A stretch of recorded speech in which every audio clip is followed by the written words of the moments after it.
I don't know if you've noticed, but there is a war raging across the globe. It's called a pandemic, and it is a coronavirus pandemic. And that war is being waged by man against an invisible force. An invisible force that has so far killed more than 6,000 men and women. Now, that is a war that many are trying to win. In Ghana, we began our own war a few days back with the confirmation of 2 cases and then 6 cases. As of tonight, we are talking about 7 cases of coronavirus. The thing about this is there is a role for religion in all this.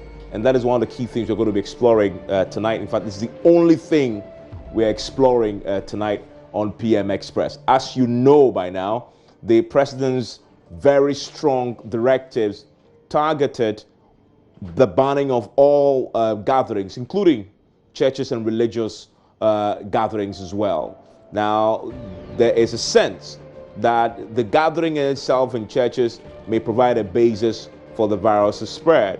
But some say that churches can play a role, many roles, in education, in getting compliance with the directives, and doing things that will keep the virus from spreading. So we're going to get into that. We're also going to get into what the Bible and the Quran says about this particular time we're in. I'm sure you're out there thinking, what has religion got to do with it all?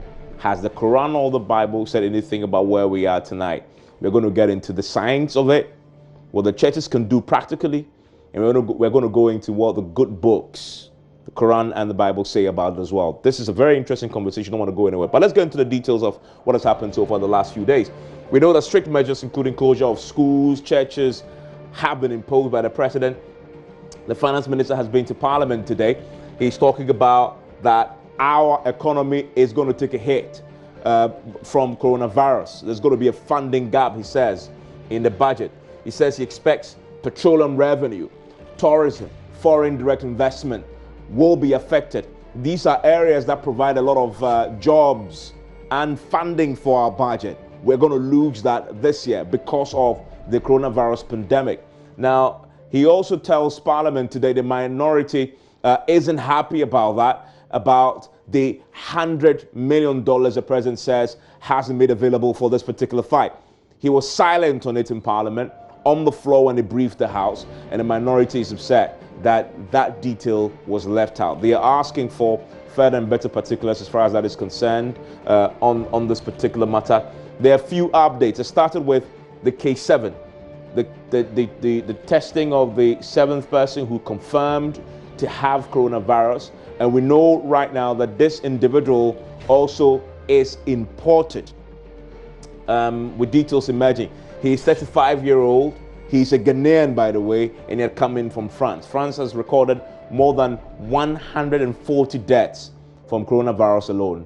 And unfortunately, we have one of our own citizens coming into Ghana from France, and a pair so had brought this particular virus from there and is receiving treatment as we speak. What more do we know? So far, out of the 6 previous cases, there have been 350 contacts have so far been traced, and then the follow-ups are happening.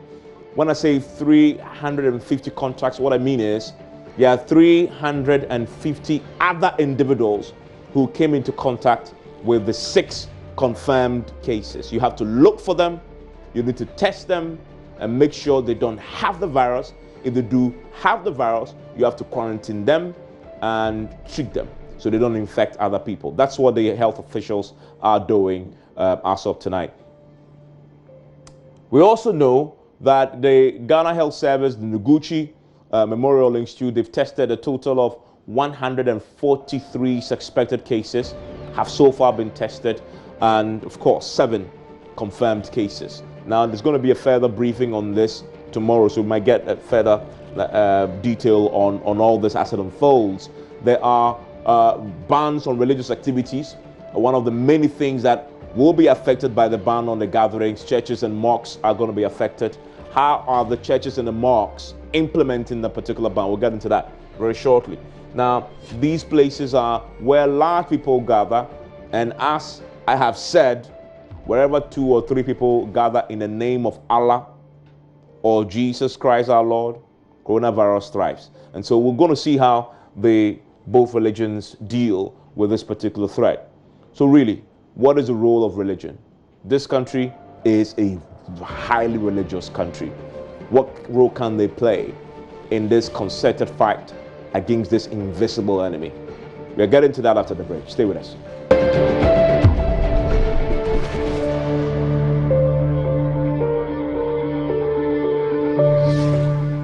You're live on PM Express tonight. My guest in the studio is Dr. Reverend Kwabena. He is a former General Secretary of the Christian Council of Ghana and lecturer at KNUST. He also runs an organization of Christian fellowship. What's the name of the organization? Alliance for Christian Advocacy Africa. Fantastic. So great to have you join us. Also joining me tonight is Sheikh Arime Al-Shaibu. He is a spokesperson of the National Chief Imam. The Chief Imam himself did a national address. Was it yesterday? Yeah, yesterday. In the wake of the presidential directives that came in on Sunday. We're going to talk about all that, but I want to start first of all with you, Reverend. How are the churches implementing the new directives, the ban on the gatherings? Yeah, let me first say thank you to Joy for this opportunity, how you've raised this national challenge, intensifying the education that we all need. And thank you for the opportunity. And say good evening to our cherished viewers who have allowed us into their homes, bedrooms, and halls this evening. Now, this is a challenge that affects all of us. And this is the time we must listen to those who have the technical knowledge as they give us instruction. I think that is what the churches are doing.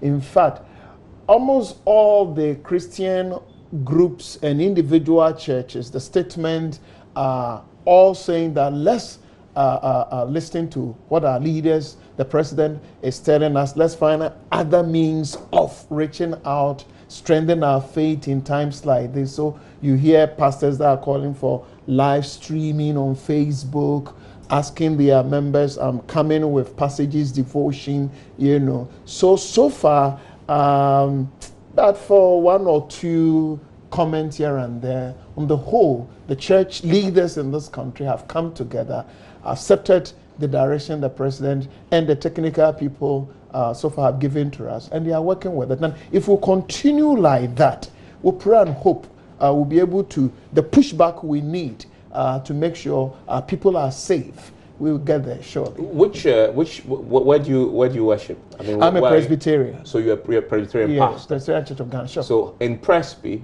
across the country, there's not going to be any service? Exactly. Okay. And in fact, even today, the moderator of the Presbyterian Church of Ghana, Right Reverend Professor J.O. Mainte, has sent a pastoral letter. In fact, series of messages have been sent out, but even he has still sent a pastoral letter. But it's not only the Presbyterian Church. I've read that from the Methodist Church, the Church of Pentecost, Assemblies of God, Ghana Baptist Convention. It's a common Ghana Catholic Bishop. I've worked with all of them before, and I've been monitoring all of them. So the groups, Christian Council of Ghana, Ghana Pentecostal Charismatic Council, all of them have issued statement, and they are all saying, let's protect the people. The priority must be the health of our people. Okay, so if you are a Presbyterian on Sunday, what do they get instead of the church service? So far, we are yet to see the first Sunday after the instruction. But then now they are all, in fact, that is what even the Presby, the pastoral letter calling for people to make the best out of modern day technology, Facebook, things they can do on YouTube, So already some pastors have been doing that. There are pastors who organize all night, and some about 9,000 people, not only in this country, some in US, stay in your bedroom and people will be praying. So these are common. But Archbishop Duncan Williams, I think yesterday or a couple of days back, did the live Facebook session. He was just preaching in an empty space, but he was preaching to the world. Dr. Mensa Otabella has said the same thing, that he is going live stream. So I must also say some of our pastors don't understand the technology. Yes, and that's where the social challenge, media. especially our rural communities, Yes. But with time, I hope many of them. I'm curious, but particularly for the Orthodox churches. I mean, I wonder what Presby is doing on Saturday. Is there a directive yet on what the Presbyterian Church is doing? Yes, that's what. Would there be a live streaming of the worship, the service? Individual congregations are planning what they are doing. So it's not like there's one central, but if you have a Presbyterian congregation here, that's what they will be doing. If you have one at Kaneshi, what is the directive from the top, from the Presbyterian? That is it. That's what the instruction that pastors don't meet in the church. Don't meet in the physical space. The instruction that the president of the land has given, all of them are asking their people to respect it and live with it. The only thing is we must be innovative in such challenging moment. We must find out what we can do with modern day technology. Which is your branch? I'm coming from Kumasi KNUST. Okay, so in your particular branch, what would you do on Sunday? Likely Facebook live streaming, and church members, especially. That is where we'll have challenge. Some of them can easily hook into the system. Others may need help, and it's like we will find a way of helping such people who are struggling. They're born before computer people, but we will get there. But very, very interesting time for religion, actually. I want to come to you, Sheikh. Sheikh, same question to you. You also have the same directive applies to the mosques as well. So Friday is coming, Juma. What is it? What is the directive? What is going to happen? I was telling somebody, both Christian and mosque and churches, you don't have a choice in the matter anymore. The president has decreed you have to obey. But what is it? How are you translating that in reality?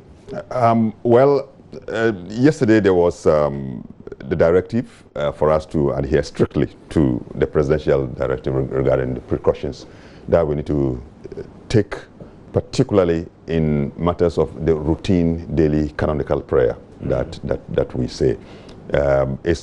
One of the requirements is to meet in congregation, but that in compliance to the directive, the Chief Imam's directive to all is that we should not meet in the mosque, but that we have adopted a model of call to prayer or approach.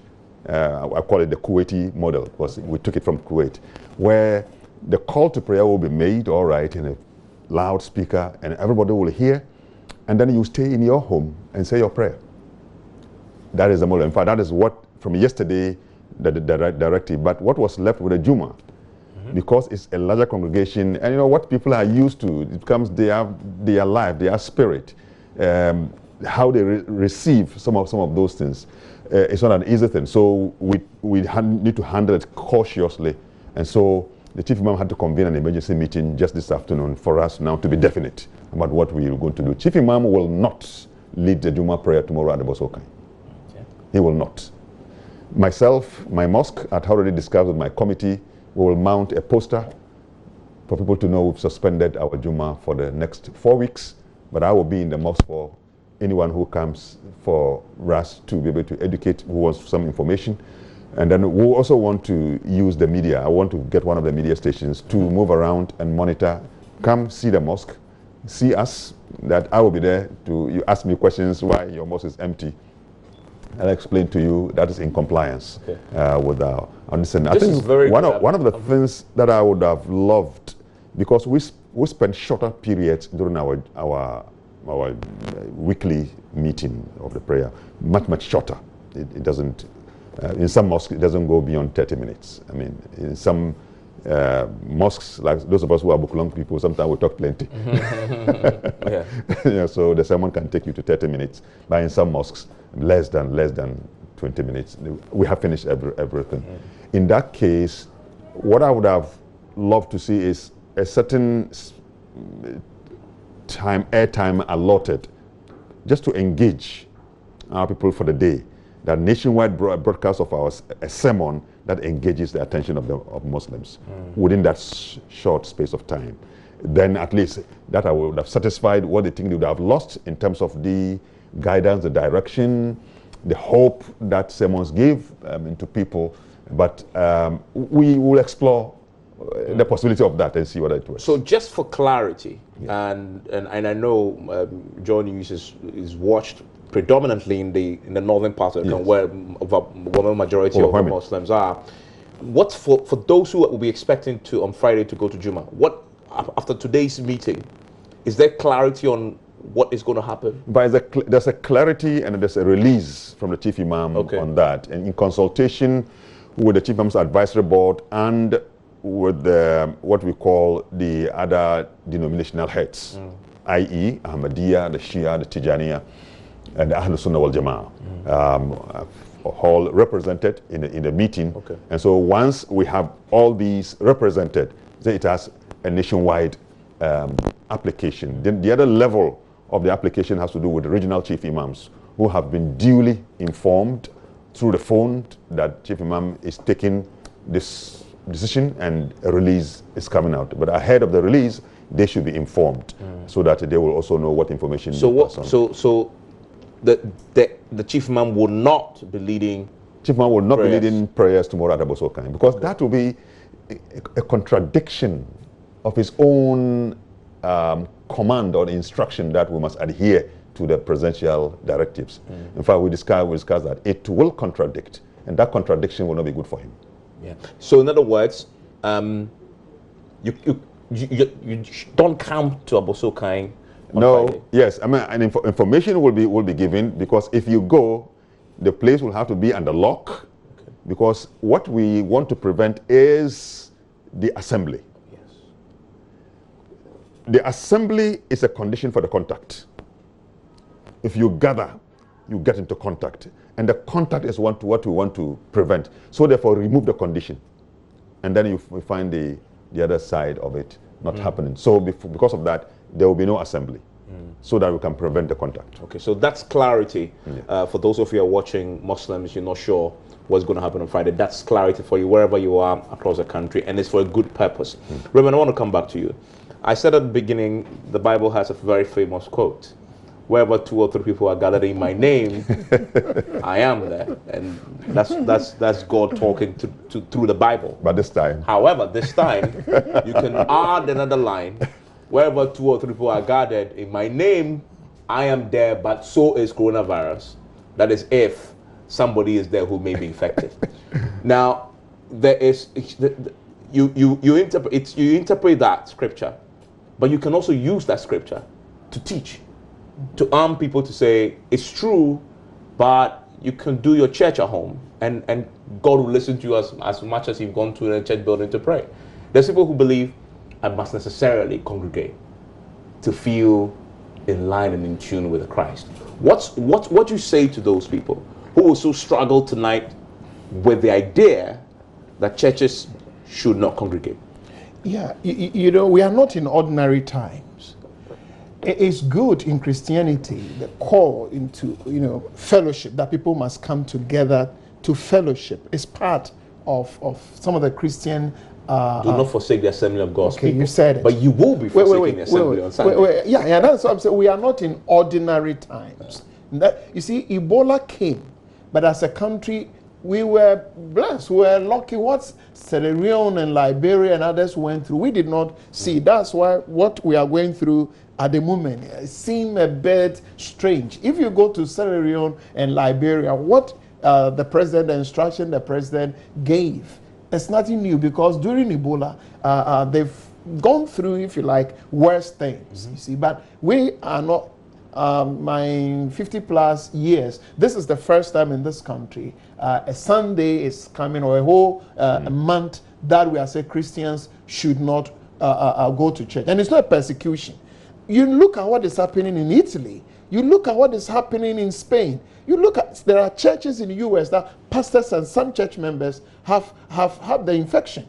Yeah. So when you have these realities facing you, and you get a president, and he says that for the sake of our common good, let us stay at home and see how we can help ourselves. That's the best instruction we can have. And in Christianity, even though coming together in fellowship is part of our spiritual discipline. There's also nothing in the spiritual realm. There's no distance. There's nothing like if I pray here, God will not hear unless I go to Kaneshi or it doesn't work like that. And when we hear that where 2 or 3 have gathered, yes, 2 or 3 can have physical, but 2 or 3 can also be online. There are so many things that we are blessed in this country. I have been I've been an associate pastor in US before. You can't always get people sitting in front of you. You've pastored a church in, say, US. You do so many things online, on phone. You do your counseling. So it's like a new challenge for us. But it's not new for so many people. So we need to reorganize ourselves for the new challenge that confront us at the moment. And here I'll plead with colleague pastors. It's not easy for us now, but this may be the best option for us, whether we were consulted or we were not consulted. Assuming the president had decided to consult Catholic Bishop Conference, Christian Council, Muslims, Ghana Pentecostal Charismatic, and then you go to various airlines operating in this country, going to all the universities to consult all vice chancellors, consulting all the political parties, should I close or not close? We are not in ordinary times. And when you find yourself in crisis, you don't take normal decisions. That is what has brought us to this point. So let's pray and hope that after the 4 weeks... So you disagree with those who suggested the president should have consulted the churches and the religious groups before this? I don't think... it sounds good. We have had that before. Sheikh is here. We have had not government, but governments over the years that have called us into meeting. When Ebola did not come back, we were called, the then chief of staff at Flagstaff House, Foreign Affairs, they call us into all kinds of meetings. I've been into meetings, government discussing this kind of things with us. But we are not in ordinary times. So let us, it's not easy, but let us, for the sake of the people we lead, and knowing what is happening other places. When this thing started, it was like China affair. And then it started one here, it's just one. Now the story is the different thing. It's no more China, Turkey, Iran, but everybody. And we shouldn't wait till we reach where Italy and Spain and others have reached. And looking at, you are talking about quarantine people and all that. How many homes in our rural communities have even toilet, such washroom facilities in the home, running water? Some go fetch water. So if you want to keep people in their home, here in Ghana, how are you going to do it? US, they say people should stay and work at home and they will be paid. How can you ask Ghanaian farmers to stay at home and do what kind of farm in their bedrooms? You see, so our environment is peculiar. And I plead with colleague pastors, this is the time we must give solidarity to our national leaders, hold ourselves together, support all those who deserve our support, and make sure that our number one priority now is the health of our people. After the 1 month, or even if we have to go beyond, and we have safe, sound, healthy country, we have our church members. I mean, Sheikh, so I started by quoting a scripture, but I've just been told by my producer, who's just a Muslim in my ear, that for Muslims, the congregation, the Friday prayers, it's an injunction. Yep. I mean, Juma is an injunction because the blessings it brings. What is how do you explain this using the Quran, for example? What is the alternative to what the Quran has decreed must happen? That you say now won't happen on Friday? You see, we have the definite and the categorical ruling in the Quran, but we also have what we call the jurisprudence. Jurisprudence has to do with the rulings or the rules and regulations regarding application of law in our listing. So yes, it's okay, pray on Friday, and it's a categorical commandment. Also, all you who believe, when the call is made on Friday, rush on hastening to the remembrance of God. But it also tells you when the prayer is ended, now you spread you on the surface of the earth and seek the favors of your Lord. That is why Friday for us is not a holiday. Now, when a circumstance arises that affects the application of a particular law, there's an alternative to do. And that is what has allowed us now to suspend the Juma. Secondly, there are certain principles. Forgive me. Which Quranic verse are you using to justify that then? And because there are those who hold on to the Quran strictly. Yes. And say, if you're going to do that, then as a sheikh, explain to me from where in the Quran allows you to do what you're doing. Yeah.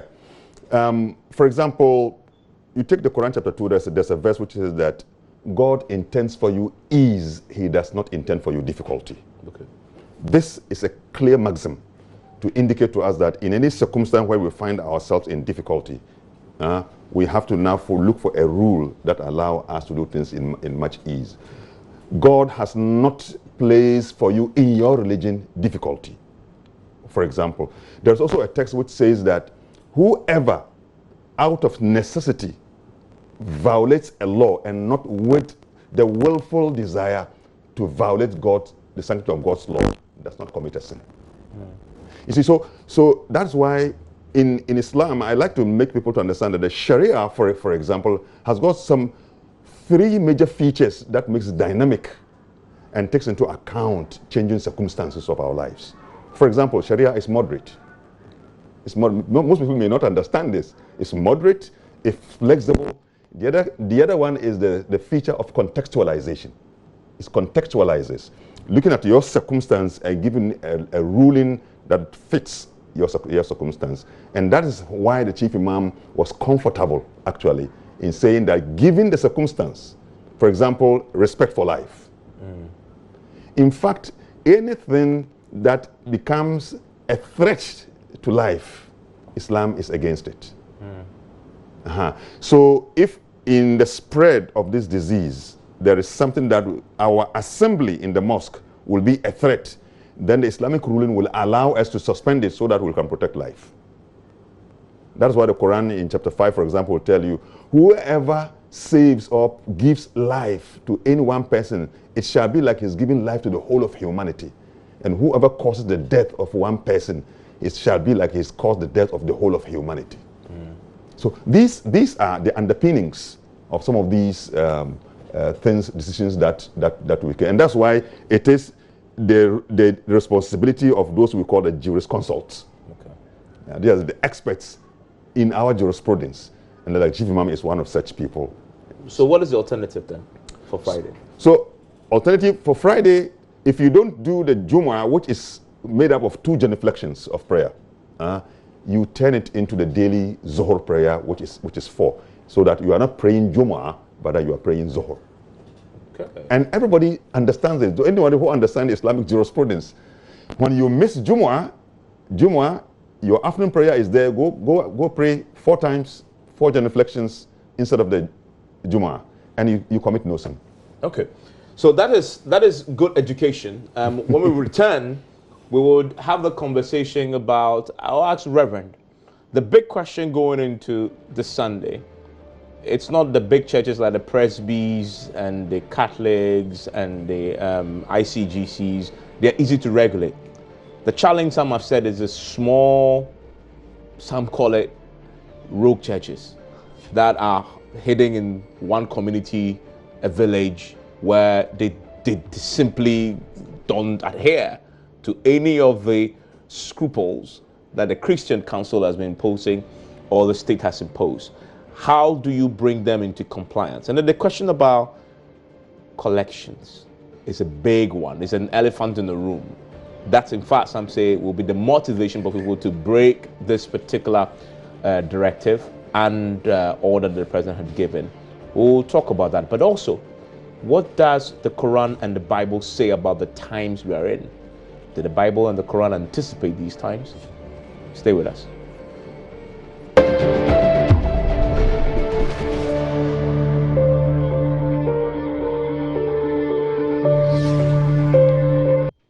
And thanks for staying with us here on the PM Express. My guest in the studio is Sheikh Remaya Shaibu. He is a spokesperson for the National Chief Imam. Also with me is Reverend Opuni, who I'm sure you know as former General Secretary of the Christian Council of Ghana. Reverend, I want to start with you on this particular question about the risk of churches not complying.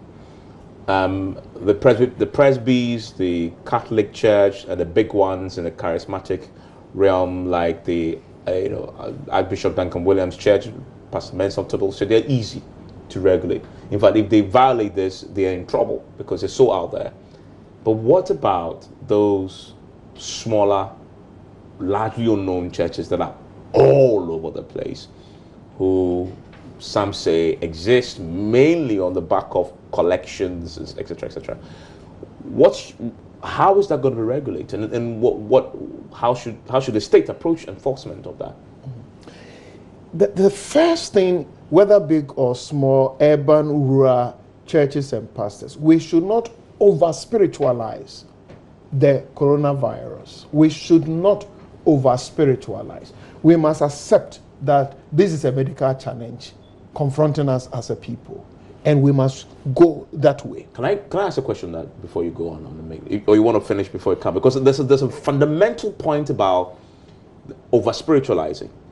If you're a devout Christian, you must necessarily over-spiritualize. You must necessarily spiritualize coronavirus, because you have to believe in the saving grace of Christ to heal you from coronavirus. That is where a lot of these churches will go. That's why I say over-spiritualize, because yes, we have a challenge. You walk through the valley of death, as you hear Psalm 91. But the over-spiritualization is where pastors will position themselves, give impression that don't mind these medical people, come to me. Because of the question you were asked, that you may get colleague pastors who say that, I survive on this, but they will not start from there. You must over-spiritualize the virus, and tell your church members, don't listen to these medical people. Still come. Disobey what they are saying. Listen to me. And then you continue from there. Come, I have maybe special water, I have anointing, I have a cream, I have a special prayer, something. You see, because the ordinary people will need a motivating factor to respond to, whether big or small, urban, rural, pastor. And that is how you play the game. You just play down what the professionals, as if what they are saying is not spiritual enough. But our God healed in our hospitals too. The people who are medical officers, doctors, nurses, some of them are Christians. The anointing is upon them too. So pastors, young and old, urban, rural, must accept that it is not true that God heals only in our churches, but God heals in our hospitals too. And we must listen to other people. They are also God's gift. You see, this is how we must play the game. We must accept the medical officers, the nurses, those who are giving us education, that they are not just, demons, Satan, who have just dropped, and therefore we should defy what they are saying and go to, if you like, the men and women of God. The doctors and the nurses are also God's gift to this nation, who must be equally obeyed, and we must listen to them. Now, if you go that way as a pastor, then you'll be able to avoid the over-spiritualization that I'm raising, and let your church members accept. I am praying with you. I want us to continue praying, but let us listen to these people. Let us listen to the instruction that the president has given. And that is the posture church members also must take. If you have a pastor who wants you to just don't listen to them, don't mind them, come to church, you need a basis. And among other things, you must let your pastor understand that those who are giving the instruction, they are not satanic, they are not demonic, they are God's gift. Some people don't have that. We have that in this country. We must receive this gift God has given to us. We are a very religious country. Now I've heard people say, in fact, my grandmother told me, when I mentioned coronavirus, it won't kill me because I'm covered in the blood of Jesus. And nothing I told her could let her believe that she had to do the things that I've been told to. That is the problem, is it not? I mean, how do you confront that in a country like Ghana where people are so deeply, deeply religious and they listen to their pastor interpret the Bible for them? That's why we thank you for the opportunity that you've given to me and my brother Sheikh, to have such education on your platform. And I pray, I hope many more media houses will create space. We cannot buy airtime and all that. But if in this difficult, challenging moment, the various media houses will create space for pastors and sheikhs and imam to sustain this conversation. And it must come from us. It must come from the pastors in urban, rural, that it is not true that if you are a Christian and you listen to health professionals, you are not spiritual, you are not being obedient, you have denied your faith. Now this kind of education must quickly be given out and being sustained. You see? Well, what is the biblical basis for what you're saying, though? Oh, a lot. You see, for instance, if you go to the Old Testament and you hear when the Israelites were making a journey in the wilderness, and you hear where snake bites and all that, Moses did not just pray. He added other things. A symbol that remained a symbol for the medical profession.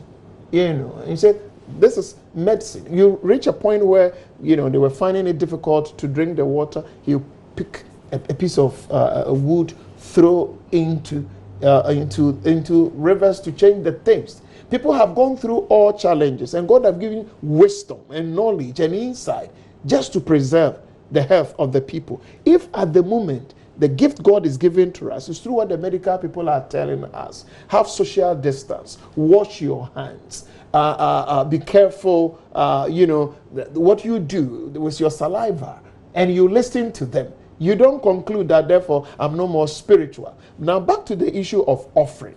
You need a healthy people to build a healthy church, and therefore get your money. If you start from the offering, you have your priorities wrong. Our priority at the moment must be having the people in my church staying healthy. Number one, if you don't do that, you're a wicked person, you've lost your ministry. Christian leadership is more than personal comfort. You see, so if you take Christian leadership, a pastor, bishop, whatever, that I need money to let me stay comfortable, and therefore, no matter what, I need my money, you've lost your ministry. You see, so in times like this, our priority number one must be the health of that ordinary member in the church. So how are these churches then going to make the collections on Sunday? No, if you are really a so man, they should hold the Sunday service without collection. In fact, there are church members who may now mobile money, and there are others who can transfer money into bank accounts and all that. These are all modern day things that a church member, if he's prepared to give, even before coronavirus, some church members pay their offering and other gifts through mobile money and transfer money into their church's accounts and all that. But our priority this time, even if we will have to stay poor, even if we have to deny ourselves certain comfort and preserve the sanctity of the nation, the health of the nation, that must be our number one priority. Even if we have to lose whatever. But here, as is happening in US and other places, government is rolling out some support systems also for the people. And we may need that. The question you are asking. As in the churches? Anybody. Because I mean, the churches will need, say, financial support from the church? No. We should not even what sort of support? Wait. Now, somebody must go to the drawing board that if you say 1 month, children are not going to school. There are mothers who send their children to school so that they go to work. Somebody must think about such parents. If you ask Christians and churches, it should not just be, don't go to church. Give also the impression that you are thinking about them, the challenges they will go but through. But certainly not the church. If not the can't church, do anything for the church. Whether church or not church, by giving that instruction, somebody must know that you have intended and unintended consequences of the ruling, and somebody must come out that by asking you not to do this or to do this, I'm mindful of the fact of some of the challenges you go through, and we are doing this in response to that. I want to bring in Sheikh. So in the mosque also take contributions from the, I don't know how you call it. What do you call it? Is it? Oh, yeah. If you hear they say fi sabilillah, Okay. it means that they are that in the cause of God, then you give something for the upkeep of the mosque, the utilities, and sometimes those who are functionaries of the mosque, like the imam, who is either the local imam or the community imam, and those who clean the place. I mean, you need some money to be able to run the mosque, and it comes from the contributions that the congregation will make. Yes. So what you're going to lose that then on Friday? Yeah, in most mosques that depend on that to run the mosque, then the mosque will suffer. Some financial, rundown. I mean, so when it comes to, because it's when the people congregate, that especially on Fridays, when the number grows on Fridays. I mean, all people come to assemble in one mosque, and then when those who move around to collect move around, they're able to make bigger sums of money, which is used to. So now, if nobody comes, they're going to lose that amount of money, and the running of the mosque is going to suffer. And this is going to go on for 4 weeks. It's going to go on for 4 weeks. In the minimum, because the president says they will review. Yeah, so and more so, the other thing is that even the daily congregational prayer also is going to be suspended.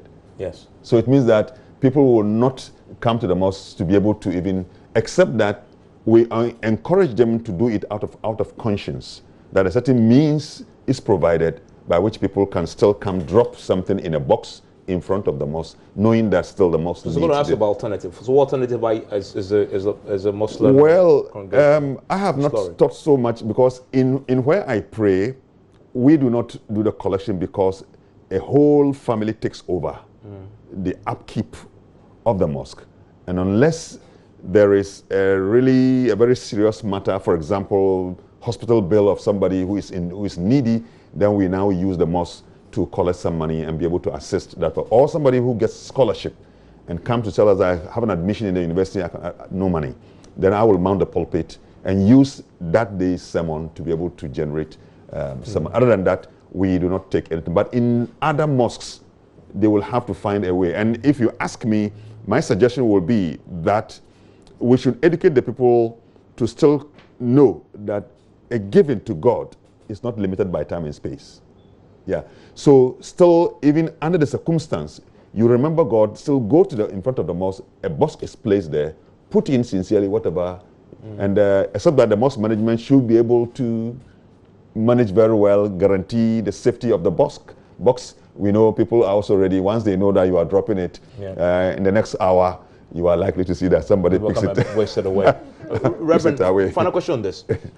So for those rogue churches who may think they can get away with violating the directives, how should government go about enforcing this particular directive when it comes to churches? I would have loved colleague pastors handle that instead of sending police or security people. We must. But how will colleague pastors enforce it? We will know. In fact, just this afternoon, I maybe because of what I've been doing, but you are aware that somebody is still doing, counseling or whatever, still meeting people. And so either colleague pastor will hear and tell you, or a church member will tell you. I'm talking about independent churches. Oh, yes. Small churches in some corner, and they're still going. Yes. I'm saying, how can colleague pastors cannot enforce that? And that's why I'm saying should the state step in? Before the state, I'm saying that we should respect ourselves. That if you, for whatever reason... My question is, if that doesn't work, what should happen? Let's try that first. Is there a meeting of minds already talking about how do we peer enforce this? The instruction is new just last Sunday. Today is Tuesday. So we are yet to see the first Sunday and how people behave. But even today, somebody whispered into my ears that a software here who is organizing something, And then we started working out that let's get one of us nicely, politely, walk in there, call him brother, You know, it's not, you are a man of God, you're a woman of God. Don't wait till they bring police or something. And there are those, when you hear this, they will listen. Okay, so I get your point. So that's the first. That's the first approach. layer. If that fails, let's try that before we. I get it. So that will be tried. But if that fails, you know, we must handle this situation also very well. That people should not get the impression that they are being persecuted. You know. Yeah. So I will wish in the communities, whether Accra, wherever, that colleague pastors will accept that we will do the monitoring, because it's good for us and the people we lead. So the many associations, Christian Council, Charismatic Council, in the community can come together. To jointly it's enforce like this. during election, we come together, Yeah. and even should we that do, happen, and will the meeting be called? You have influence. I mean, are you going to start the conversation about all of us come together, sit in one room, and plan how maybe to... let me start using your platform, calling even for that, before we bring ourselves together, that pastors who are in the various community must bring ourselves together and find a way that we will not wait. We must be wise, we must be mature. We should not wait till a police officer is moving from one church to another church and asking pastors. Let's nicely, gently go to our call, if you happen to find one, and help them. And maybe they may be in need. This is the time we must support one another. We must. Some pastors, if even you close their churches 1 month, 2 months, they will still be fine. Others, you close their churches for 1 week, it will be difficult. If there's a church somewhere who can give support to that church, you know, let's identify. We must give support systems. Okay. But you said, this is my final one. You know, this instruction order by the government falls within the Easter celebration. You know, 10th is Good Friday, 10th of April. And therefore, Easter Sunday is 12th. And then Amos, Easter Monday, you know. Now, the church leaders in this country, again, must come together. Cali Bishop Conference, Christian Council, Ghana Pentecostal Charismatic, and work out something. You know, how are we celebrating 2020 Easter? It should not just be the president said this, so we are not celebrating Easter. You know, as if somebody is denying us something. If we can do it within 10th, 12th April, the dates were not fixed and dropped from heaven. Human beings set these dates. So we can say that for our own context, our own peculiar situation, Ghana, together with our politicians and everybody, we will celebrate 2020 Easter, maybe in May or in June, depending on when they review the situation. And that will show how the church in Ghana, how mature we are. Okay. And I want to quickly come to, as we wrap up, Sheikh, what did the Bible say about what did the Quran? What did the Quran? What did the Quran say about the end times? Is there anything there like that? And did they anticipate what we are witnessing in these times? Well, there are. I mean, for example, the emergence, for example, of a certain symbol of evil, which we call the Dajjal, for example, and it's different interpretations has been given. And for some people, some of the things we see today, like the killing of people, some countries coming out as the most powerful and causing conflicts in the world, are all like the final shakings of the Satan that will lead us into. So you also have that in the Quran? I mean, we have this. I mean, the Prophet himself has indicated to us that when the doomsday or the day of judgment is approaching, certain things will happen. Coronavirus is part of the science. No. I'm not saying it, but if you ask me, I have given a sermon on this, and I have stated two things. It could happen that we are living so much sinful life that God wants to punish us in one way, to draw us and to show us our limits. And truly, our vulnerability has become so manifest and clear. True. The most scientifically advanced countries in the world are at their wits' end. Yeah. And it shows clearly the limited nature America is struggling. The UK is struggling. America says the most powerful country in the world. In fact, they are struggling the most. Exactly. So it sent a message to us. Or it can be just a test of God coming to test our faith within a certain period that we are faced with certain difficulty. And the prophets of old, both in the Bible and the Quran, have suffered. These men chosen by God have suffered some trials and they have overcome. Very interesting thoughts. I mean, what's your take on this? And because of time, is this a sign of the end time? We must be very careful here because some have started preaching Armageddon and other things. Is that what we are? When Ebola came, some people thought we have come But to... this is a pandemic. Wait. No, Ebola was not... This was a pandemic. HIV and AIDS was... Yeah. The world has seen terrible things. But now the huge markets in the world, China, US, they are on their knees. Yeah. You see? US can't even test. They are now struggling to find testing. So we must learn and we must be humble. So is this the end time? I want to be very careful because if we don't take care, this is earlier on, you remember I said we should not over spiritualize the coronavirus. If you go that way, you've given sermon to the pastors that they want to preach, and we will end up frustrating the work. Let me rephrase my question. Is it a sign of the end time? Sign, it could be. Okay. But we must be very careful that the gifts God has given to us, we don't frustrate the work of the medical people in the name of this kind of interpretation. But we must still go to God, we must strengthen our faith, but in the process, we must listen to the people that God, in his wisdom, has placed in this country to help us. Reverend, thank you very much for joining us. Sheikh, thank you. We'll have to return to this conversation, definitely. Also talk extensively about how the church and the mosque can help reverse the virus spread through education. But again and again, if they are not meeting in a place, how do they get the message to the vast majority who cannot access Facebook or YouTube? It's a very tricky times we are in. We'll see how, as you say, God and Allah helps us survive this period. Enjoy the rest of your evening.